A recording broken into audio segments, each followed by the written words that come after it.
मैं हूं आबिद हुसैन शेख, आपका खैर मकदम है 4 टीवी न्यूज़ कर्नाटक एक्सप्रेस में। आज राज्य में कोविड-19 के 388 नए मामले, कुल राज्य में पीड़ितों की तादाद पहुंची 3796 को। आज उडुपी में सबसे ज़्यादा 150, बेंगलुरु अर्बन में 12, गुलबर्गा में 100, हासन में 9, रायचूर में 16, मंडिया में 4, चिकबल्लापुर में 2, बीदर में 10, बागलकोट में 9, धारवाड़ में और तुमकुर में 2, कोलार और हावेरी में 1, बेंगलुरु रूरल 3, बीजापुर में 4, बेलगावी में 51 मामले पॉजिटिव सामने आए हैं। अब तक 1403 लोग सेहतयाब हुए हैं। 2339 लोगों का इलाज चल रहा है और 52 लोग इस वायरस का अब तक शिकार हो चुके हैं। रमेश जारकीहोली बने बेलगाम जिला के इंचार्ज मंत्री और गोपालಯ್ಯ को हासन जिला। कांग्रेस जेडीएस सरकार को गिराकर जल संसाधन मंत्री बने रमेश जारकीहोली को बेलगाम जिले की जिम्मेदारी सौंपी गई है। पिछले दिनों सीएम येडियुरप्पा ने जिला इंचार्ज मंत्रियों को नियुक्त किया था, उसमें रमेश जारकीहोली को कोई जिम्मेदारी नहीं दी गई थी। आज सीएम ने हासन जिले के लिए फूड मिनिस्टर गोपालಯ್ಯ और जगदीश शेट्टर को हटाकर बेलगाम जिले के लिए रमेश जारकीहोली को नियुक्त किया है। उसी तरह विधायक महेश कुमतल्ली को स्टेट स्लम डेवलपमेंट बोर्ड का अध्यक्ष बनाया गया है।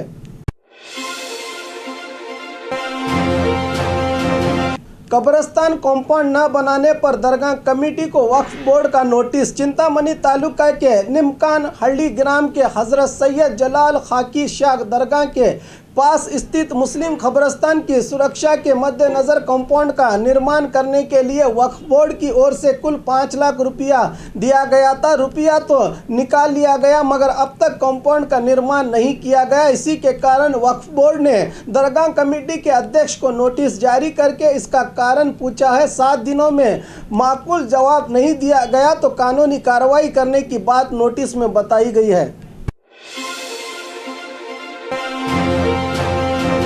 घर के निर्माण को लेकर 2 गुटों में झड़प, कई लोग घायल। घर के निर्माण को लेकर 2 गुटों में झड़प की घटना चिंतामणि तालुका के चिलकाल नेरपु ग्राम में घटी है। बताया जा रहा है कि अनिल कुमार और इनके संबंधी नरसिम्हप्पा के परिवारों के बीच तकरार हुई है। कल शाम इन दोनों परिवारों के सदस्यों ने एक दूसरे पर हमला कर दिया। इस हमले में कई लोगों के घायल होने की खबर है।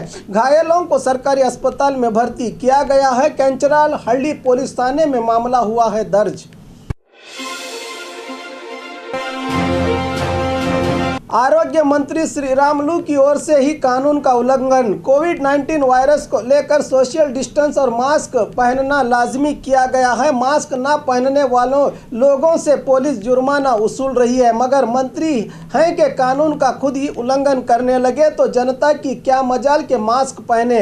आज चित्रदुर्ग जिला इंचार्ज मंत्री और आरोग्य मंत्री श्रीरामुलु जिले के चलकेरी तालुका के परशुरामपुर पहुंचे और यहाँ की वेदावती नदी की पूजा अर्चना की। इस मौके पर अभिमानियों ने मंत्री जी को बैल की गाड़ी में बिठाकर जुलूस निकाला। सैकड़ों लोग सोशल डिस्टेंस और मास्क को परे रखकर इस जुलूस में भाग लिया। पता नहीं लोग कोरोना वायरस से डरते हैं या वायरस ही इनसे डरता है। खैर लोगों की छोड़िए, आरोग्य मंत्री को तो ये सब पता होना चाहिए था क्योंकि कानून सबके लिए एक ही होता है।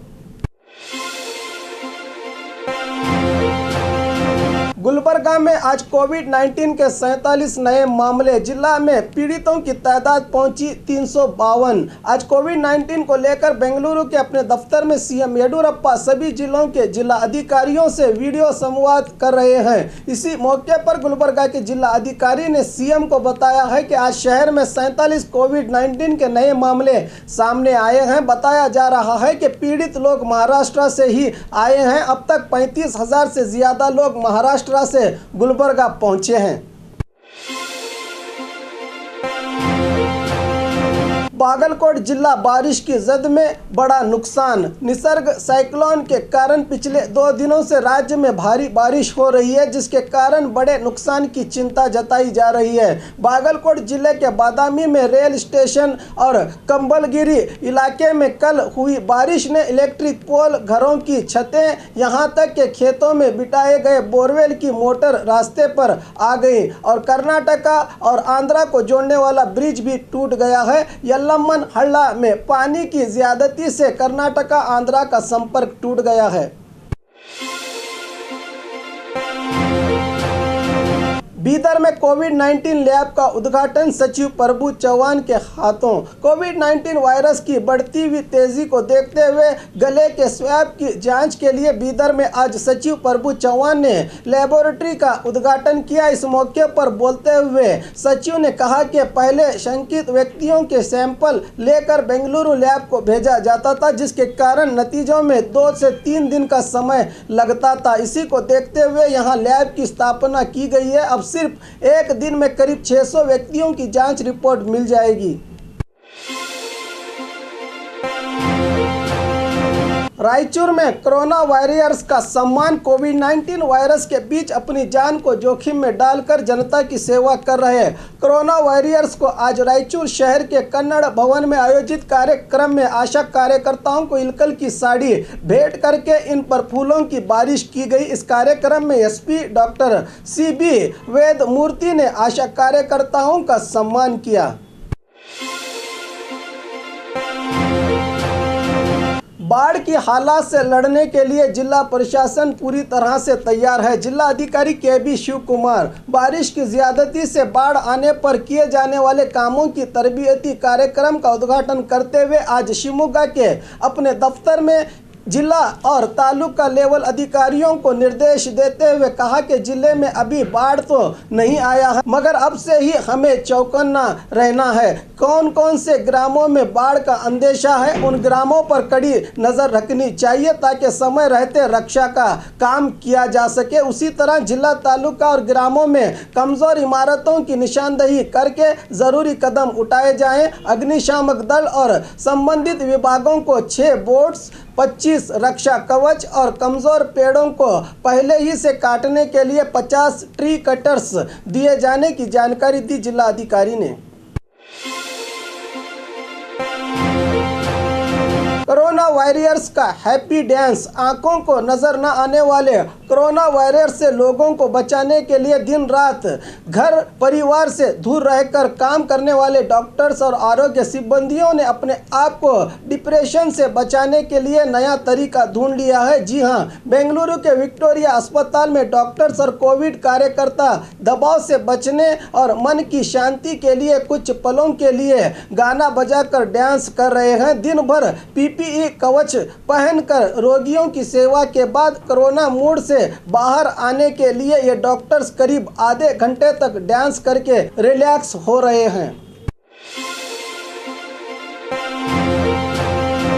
महाराष्ट्र से बेंगलुरु पहुंचे 644 यात्री, जिनमें कई लोगों को कोविड-19 के लक्षण। आज सुबह महाराष्ट्र के मुंबई से करीब 644 यात्री बेंगलुरु पहुंचे हैं। बताया जा रहा है कि कई लोग वायरस लक्षण के पाए गए तो इन लोगों को क्वारंटाइन में न भेजकर सीधे अस्पताल भेजा गया। संगोली रायन्ना रेल स्टेशन पर पहुंचे इन लोगों में 552 बड़े और 52 बच्चे हैं। इन लोगों को थर्मल स्क्रीनिंग के बाद 7 दिन के लिए क्वारंटाइन में भेजा जा रहा है। रेलवे स्टेशन में ही स्वैब की जांच व्यवस्था की गई है, जिसकी रिपोर्ट 40 घंटों में आएगी। कुछ लोग पुलिस और अधिकारियों की नज़र बचाकर ऑटो और टैक्सियों से फरार हुए। इन लोगों को क्वारंटाइन ले जाने के लिए BMTC बसेस का इंतजाम किया गया है। होटल तक छोड़ने के लिए हर यात्री से 100 रुपये लिए जा रहे हैं, जिसके कारण कुछ लोगों ने इतने रुपये देने से इनकार किया और अधिकारियों से भिड़ गए।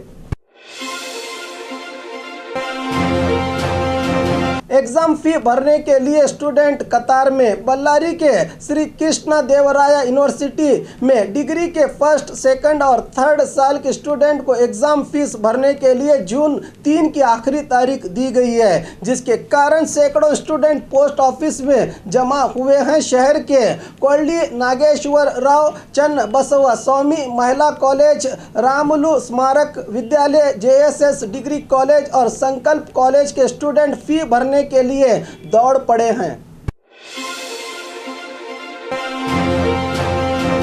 राज्यसभा के 4 स्थानों के लिए गहमा-गहमी। राज्य में कोविड-19 वायरस की तेजी से बढ़ते हुए इस समय में राज्यसभा का चुनाव आया है। एक तरफ व्यापारी अपने व्यापार को लेकर परेशान है, तो दूसरी तरफ स्टूडेंट अपनी एग्जाम को लेकर हर व्यक्ति किसी न किसी बहाने से परेशान है और सियासतदानों को अपनी ही पड़ी है कि किसी को राज्यसभा भेजा जाए। 19 जून को होने वाले इस चुनाव के लिए सियासी नायक अपनी ही चक्कर में लगे हैं। कर्नाटक के 4 खाली स्थानों के लिए आकांक्षियों की बड़ी फहरिस्त है। 1 अनार और 100 बेमार की हालत बन गई है। बीजेपी के प्रभाकर कोरे, कांग्रेस के हरिप्रसाद, राजीव गौड़ा और JDS के कुपेंद्र रेड्डी की अवधि खत्म होने वाली है। हालात को देखा जाए तो बीजेपी को 2 और अपने बलबूते पर कांग्रेस को 1 स्थान जीतने के लिए कोई मुश्किल नहीं होगी। चौथे स्थान के लिए जुगाड़ करना पड़ेगा, जिसके लिए कांग्रेस ने JDS का साथ मांगा है। बीजेपी में इस स्थान के लिए स्पर्धा चल रही है। आखिर